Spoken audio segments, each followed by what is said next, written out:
На территории Новокузнецкого района за период 2020, истекший период 2021 года, зарегистрировано 34 преступления, относящиеся к категории незаконной рубки, ответственность за которой возникает по статье 260 Уголовного кодекса Российской Федерации. Данные лица были привлечены к уголовной ответственности, все это жители Новокузнецкого района.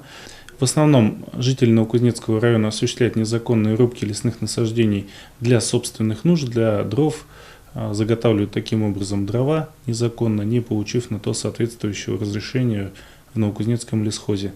Однако также за период 2020 года зарегистрировано 2 преступления, которые были совершены группой лиц в крупном размере. Так установлено, что группами лиц были осуществлены незаконные рубки, в одном случае на сумму 17 миллионов рублей, в другом случае на сумму 7 миллионов рублей.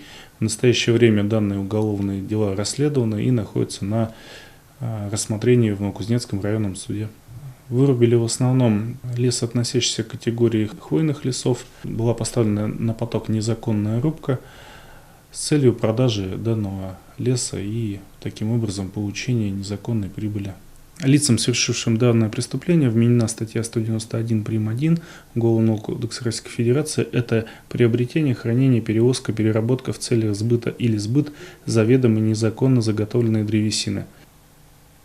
Часть 3 статьи 190 прим. 1 Уголовного кодекса относится к категории преступлений средней тяжести. В данном случае виновным лицам вменена часть 3 статьи 191 прим. 1.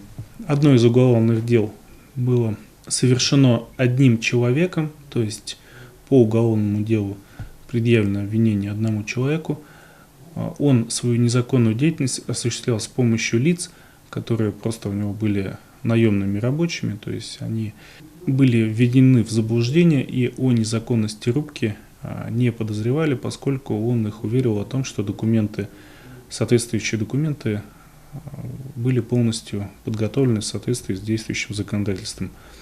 По второму уголовному делу это была организованная группа лиц, состоящая из 3 человек. К своей деятельности они привлекали наемных рабочих, которые были также введены в заблуждение относительно законности своих действий.